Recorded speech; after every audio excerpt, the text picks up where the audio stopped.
사사기 21장 1절에서 15절까지 말씀 한 절씩 교독하겠습니다.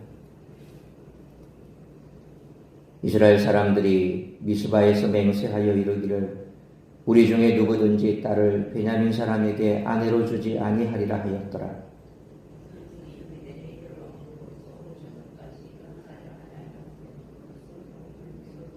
이르되 이스라엘의 하나님 여호와여, 어찌하여 이스라엘에 이런 일이 생겨서 오늘 이스라엘 중에 한 지파가 없어지게 하시나이까 하더니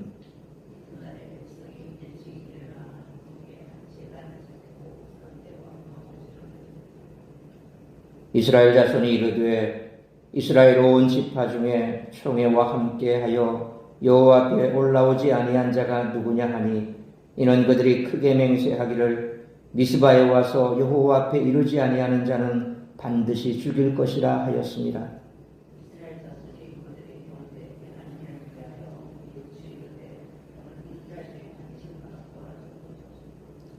그 남은 자들에게 우리가 어떻게 하면 아내를 얻게 하리요?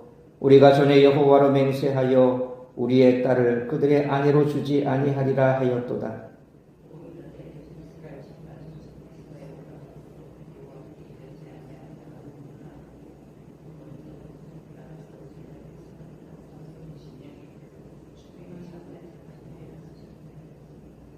백성을 계수할 때에 야베스 길르앗 주민이 하나도 거기 없음을 보았습니다.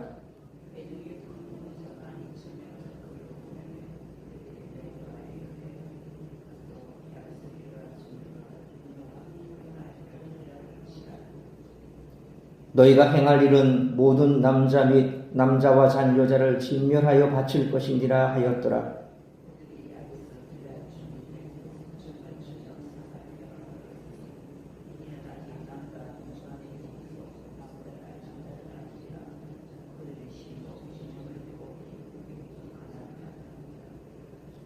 온 회중이 린몬 바위에 있는 베냐민 자손에게 사람을 보내어 평화를 공포하게 하였더니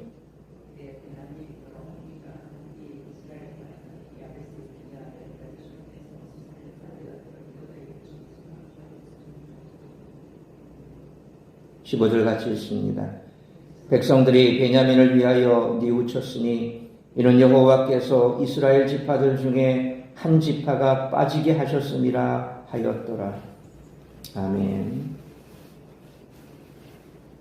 12지파로 구성된 이스라엘에서 베냐민 지파가 거의 사라진 이유는 여호와께 순종하는 하나님의 백성이라는 이스라엘의 정체성이 퇴색했기 때문입니다. 사사시대에는 하나님 말씀을 중심으로 살아가는 하나님의 백성 이스라엘이 더 이상 존재하지 않았습니다. 가나안 민족과 동화된 이스라엘만 존재했을 뿐입니다. 이런 문제는 베냐민 지파에만 국한되지 않습니다. 이스라엘 전체의 모습입니다. 이스라엘 백성이 회개하고 정신을 차리지 않는다면 베냐민 지파에게 일어난 일이 모든 이스라엘 백성에게 일어날 수 있었습니다.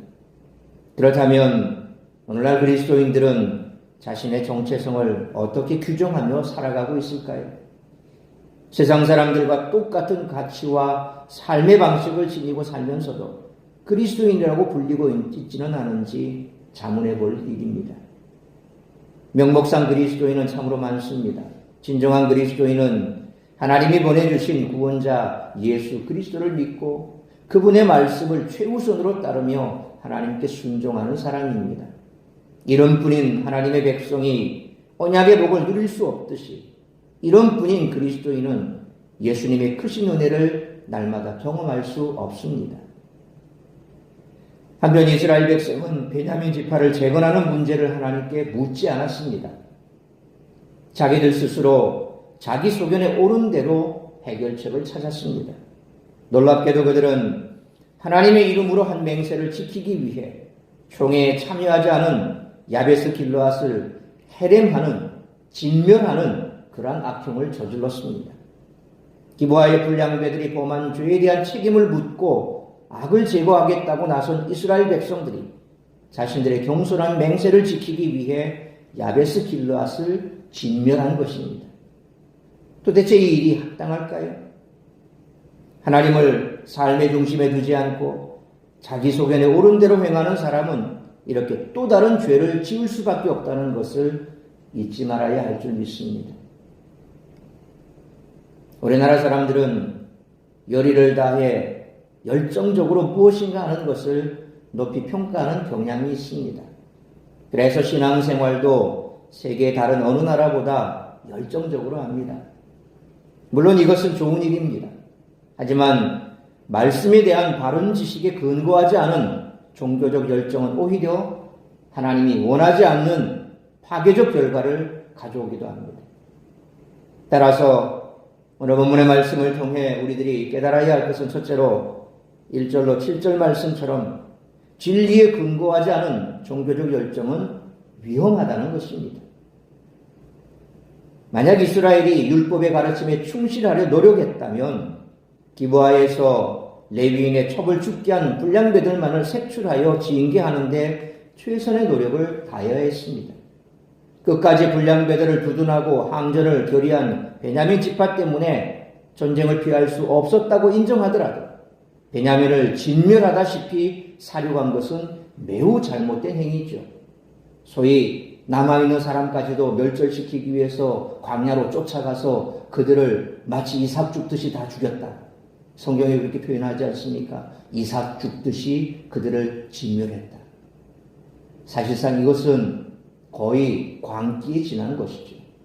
정말 하나님께서 원하시는 바 그 공의를 이루기 위한 것인지 아니면 분노에 찬 그들의 야망이 오히려 이방인과 똑같이 자신의 동족을 그렇게 이방인 취급하고 진멸하라 한 그러한 모습은 아닌지 오히려 의심스럽죠.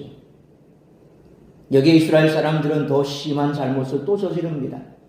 1절 말씀처럼 베냐민 사람과 통혼하지 않고 5절 말씀처럼 이스라엘 백성들이 총회 안에 올라오지 않은 자를 찾은 것은 하나님의 백성인 이스라엘 안에서 생겨난 기브아 거민들의 악한 범죄와 이들을 옹호하는 베냐민 지파를 징계하기 위한 영적 전쟁의 거룩한 사역에 동참하지 않은 곧 하나님의 백성의 성결함에 동참하지 않은 자를 찾아내 징벌하기 위함이었습니다. 그리고 여기에 동참하지 않은 자를 죽이겠다고 또 맹세한 것입니다. 참 사람 죽이는 것을 너무 쉽게 생각하죠. 그러니까 한쪽의 열정이 치우쳐버리면 이처럼 중심을 잡지 못합니다. 우리가 과유불급이라고 그러지 않습니까? 너무 많으면 없는 것만 못하다. 소위 우리의 열정도 마찬가지입니다. 이 열정이 잘못된 곳으로 기울기 시작하면 걷잡을 수 없는 겁니다. 그러니까 그와 같은 극단에 치달은 이와 같은 행동들이 어떤 결과를 가져오는지, 만약 그 극단이, 그 열정이 오히려 하나님의 말씀에 중심을 두지 아니하고 자기 생각에 중심을 두었다. 내가 이렇게 하는 것은 하나님을 위한 것이야. 우리가 잘 아는 사도 바울도 젊었을 때는 그런 극단의 사람이었지 않습니까? 그래서 율법을 지킴에 있어서는 그는 아주 적극적이었습니다. 열정적이었습니다. 그래서 예수 믿는 사람은 이건 하나님을 모독하는 사람이야. 예수가 그랬고 그의 제자들도 그렇고 그를 따르는 모든 자들은 다 그런 자들이야. 라고 그는 결론을 내리고 그 열정을 가지고 예수 믿는 사람을 옥에 가두고 죽이기 위해서 다메섹으로 달려갔지 않습니까? 그리고 거기에서 주님을 만나지. 그러니까 하나님의 말씀이 무엇을 얘기하는지 말씀하는지에 대한 그 개념보다는 자신의 열정만 가지고 자신의 결단만 가지고 그렇게 뭔가를 해내려고 하는 사람, 그런 열정은 대단히 위험하다라고 하는 것을 오늘 이 사사기를 통해서 그리고 사도 바울의 삶을 통해서 우리는 너무나 명확하게 보지 않습니까? 그러나 베냐민을 형제로 인정하지 않고 이방인으로 여기겠다는 선언이며 형제와 전쟁하는 데 동참하지 않은 자들은 원수로 삼겠다는 그런 맹세라는 거죠. 뿐만 아니라 2절로 3절 말씀처럼 이 일의 책임을 하나님께 전가하고 있다는 것입니다. 그런데 의혹해도 4절 말씀처럼 이 맹세는 하나님께 번제와 화목제를 드리는 과정에서 이루어졌다는 것입니다. 원래 번제는 하나님께 헌신을 맹세한다는 의미를, 그리고 화목제는 하나님 앞에서 백성이 서로 용납하고 하나가 된다는 의미를 가지고 있습니다. 이런 번제와 화목제를 드리면서 형제와의 전쟁에 참여하지 않은 자를 또 죽이겠다, 이렇게까지 맹세하니 이건 나가도 너무 많이 나간 겁니다. 그러나 이들은 오히려 제사를 드리며 형제를 저주하고 죽이기로 맹세한 것입니다. 이는 하나님의 임재 앞에서 드린 소약이 아니라 전쟁으로 인한 흥분 상태로 인한 맹세였다는 말밖에 할 수 없다는 거죠.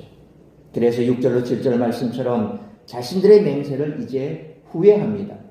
하나님께서는 베냐민 지파의 잘못에 대해 심판을 행하셨지만 베냐민 지파를 완전히 없애는 것은 하나님의 뜻이 아니었습니다. 그러므로 하나님의 법도가 완전히 우리 안에 녹아들어 있지 않으면 언제라도 이들 이스라엘 사람들과 같은 어리석은 선택을 할 가능성이 있으므로 진리에 근거하지 않은 종교적 열정이 얼마나 위험한지를 알고 말씀이 가는 곳까지만 가고 말씀이 멈춘 곳에서 멈출 수 있는 우리 모두가 되시기를 축원합니다. 두 번째로 8절로 15절 말씀처럼 하나님의 이름을 망령되이 일컫는 죄악을 항상 경계해야 한다는 것입니다. 이스라엘은 8절로 9절 말씀처럼 요단강 동편 갓 지파의 야베스 길르앗 사람들이 베냐민과의 전쟁에 참여하지 않았음을 그들은 파악하게 됐습니다. 아무리 하나님 앞에서 맹세한 것이라 하더라도 그것이 하나님의 법에 옳지 않은 행위라면 당연히 실행해서는 안 되겠습니다. 하지만 이들은 10절로 11절 말씀처럼 자기들이 마음대로 한 맹세를 지킨다는 이유로 다시 한번 형제들을 죽이는 만행을 저지릅니다. 여기서 어린아이와 여자들까지 죽이도록 명한 것은 여호와께 바쳐진 성읍들에 대한 여호수아의 정복 전쟁을 연상시키죠. 소위 말하면 진멸, 씨를 말리라는 것이죠.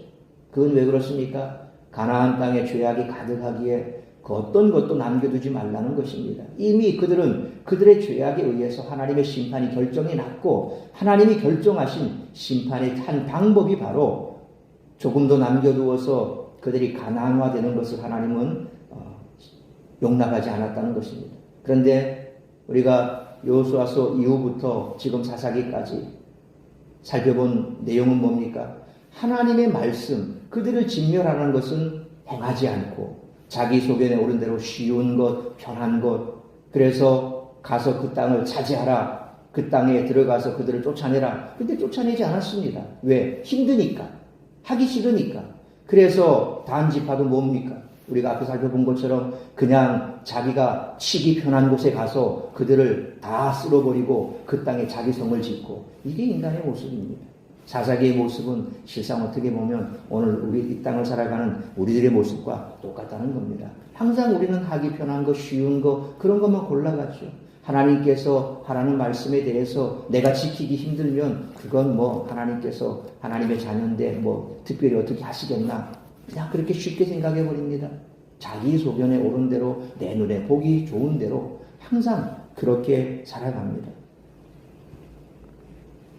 하지만 이번 공격은 가나안 정복 전쟁의 성격처럼 우상을 숭배하는 이방 민족을 진멸시켜 하나님께 바치는 거룩한 전쟁이 아니라 여호와 신앙 공동체 정신을 어기고 총회에 참석하지 않은 이스라엘 동족에 대한 징계와 더불어 베냐민 지파의 남은 자 600명에게 아내를 얻어주기 위한 것이었으므로 총회 불참에 대하여 직접적인 책임이 없는 어린아이와 여자들까지 죽이라고 한 것은 너무 잔인하다고 하지 않을 수가 없다는 거죠. 그러고는 12절로 14절 말씀처럼 400명의 처녀들, 아마도 10대 초반의 소녀들만 살려서는 실로의 진영으로 끌고 온 후에 600명 남짓 남은 베냐민 사람들과 전쟁을 그치기로 하고 그 처녀들을 이들의 아내로 제공했다는 겁니다. 이는 지극히 야만적인 행위입니다. 동족 이스라엘을 죽이고 그 여인들을 노예로 삼아 다른 사람들에게 여종으로 넘기는 행위이기 때문에 그렇죠. 그리고 이들은 15절 말씀처럼 여호와께서 한 지파를 비게 하셨다라는 이유로 슬퍼하고 있습니다. 사실 하나님이 이 일을 하신 것이 아니라 자기들이 마음대로 하나님의 이름을 사칭해 악행을 저질렀음에도 불구하고 이들은 이런 일이 하나님으로부터 온 것이라 생각하고 있었던 거죠. 우리가 참 조심해야 될 게 이게 하나님의 뜻이다. 내가 내 생각대로 그렇게 일을 해놓고 일이 그렇게 자기 생각대로 안 되더라도 이게 하나님의 뜻이다.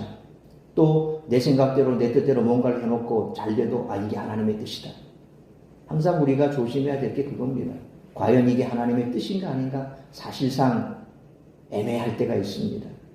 왜? 우리가 잘 아는 대로 내 열정, 나의 열정이 잘못된 열정임에도 불구하고 이건 하나님을 위한 것이야, 교회를 위한 것이야 라고 생각을 하고 뭔가를 하고 난 이후에 벌어진 결과에 대해서 무조건 갖다 붙이는 게 뭡니까? 이게 하나님의 뜻이야. 내 뜻인지 하나님의 뜻인지 이게 도대체 분간이 안 됩니다. 그래서 그 말은 우리가 늘 조심해야 됩니다. 정말 그게 하나님의 뜻인지 아닌지 내가 어떻게 판단할 수 있습니까?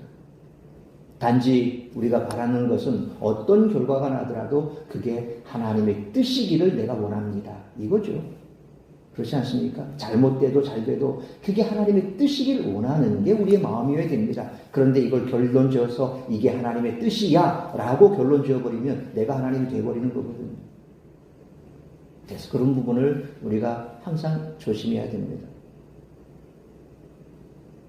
데살로니가전서 5장 18절로 말씀처럼 항상 기뻐하라, 쉬지 말고 기도하라, 범사에 감사하라. 이것은 그리스도 예수 안에서 너희에게 하나님의 뜻이다. 이건 하나님의 뜻이에요. 기뻐하고 감사하고 기도하는 것. 이건 하나님의 뜻이에요. 근데 성경에 하나님의 뜻이다라고 명확하게 말하지 않은 것에 대해서 내가 하나님의 뜻이다라고 그걸 얘기하는 것은 참 조심해야 된다는 거죠. 그래서 우리는 항상 기도할 때도 그렇게 되는 것이 하나님의 뜻이길 원합니다. 모든 것이 하나님의 뜻대로 되기를 원합니다. 그렇게 우리가 기도해야 되고 또 어떤 결과에 대해서도 그렇게 단정지어서 이거 하나님의 뜻이다. 오늘 이 11지파가 행한 일이 뭡니까? 한 지파를 완전히 진멸시켜버렸습니다. 그래놓고 나중에 한 지파가 이제 비게 됐습니다. 이게 하나님께서 그렇게 하셨습니다. 이거 말이 안 되는 얘기죠. 하나님은 결코 그런 분이 아니라는 것입니다. 하나님의 이름을 망령되이 일컫는 죄악이라고밖에 할 수 없다는 겁니다.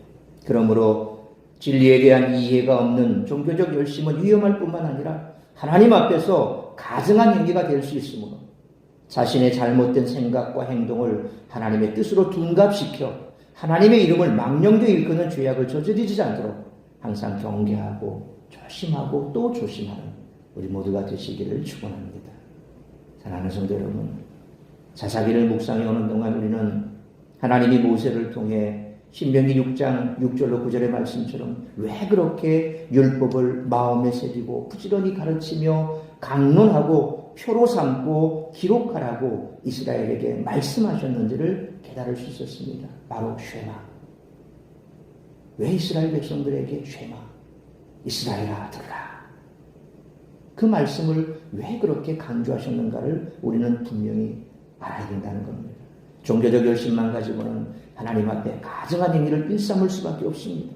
그러므로 진리에 근거하지 않은 종교적 열심을 버리고 말씀이 가는 곳까지 가고 말씀이 멈춘 곳에서 멈추며 항상 하나님의 뜻을 잘 분별하여 하나님의 이름을 망령되이 일컫는 죄악을 저지르지 않도록 경계하는 우리 모두가 되시기를 주님의 이름으로 축원합니다. 기도하겠습니다. 거룩하신 아버지 하나님, 은혜와 사랑을 감사합니다. 오늘도 이 새벽을 깨워 말씀으로 예배로 하루를 시작하게 하시니 감사합니다. 오늘 우리에게 주신 말씀 가슴에 새기며 우리가 이 사사기의 마지막을 살펴보는 가운데 이처럼 하나님의 말씀을 가슴에 새기지 아니하고 그저 종교적인 열정만 가지고 달려들었던 이스라엘 백성들의 그 잘못이 우리의 삶 가운데 나타나지 않게 하여 주옵소서. 우리는 결단코 무지몽매한 인생인지라 하나님의 뜻을 잘 분별하기가 어렵습니다. 성령으로 충만하다 하여 그것이 곧 열정으로 하나님의 뜻을 이루는 나의 행동과 행위가 정당화되지는 못합니다. 성령 충만할수록 우리는 더 조심해야 됩니다. 과연 그것이 하나님의 뜻인지 우리는 그것을 결론 지을 능력도 없고 자격도 없습니다. 그저 우리가 바라는 것은 나를 통하여 하나님의 뜻이 이루어지기를 원하며 우리가 이처럼 불의의 병기가 아니라 의의 병기로 쓰임받기를 원하는 것, 그것은 우리의 마음일 것입니다. 그러나 그 열정이 하나님의 말씀에 어긋나는 열정이 되지 않게 하여 주옵시고 항상 말씀에 비추어 하나님께서 뭐라고 말씀하시는지 늘 조심하고 또 조심하여 하나님의 이름을 망령되이 일컫는 일에 우리가 앞장서는 그와 같은 어리석은 자가 되지 않게 하여 주옵소서. 오늘도 이 한날 나의 입술에 파수꾼을 세워주시고 나의 마음과 나의 생각 가운데서 참으로 인간적인 잘못된 열정이 하나님의 일에 그르치지 아니하도록 오늘도 나를 붙들어 주옵시고 오늘 이 한날도 나를 통하여 이루고자 하는 그 뜻을 이루는 일에 쓰임받는 의의 병기로 쓰임받을 수 있도록 은총 내려 주옵소서. 날마다 이처럼 말씀이 삶의 기준이 되게 하시고 말씀이 가는 곳까지만 가게 하시고 말씀이 멈춘 곳에서 멈출 수 있는 진리에 근거한 말씀에 근거한 삶을 살아가는 우리 모두가 될 수 있기를 간절히 빌고 소원하오며 이 모든 말씀 우리 주 예수 그리스도의 이름으로 기도하옵나이다. 아멘.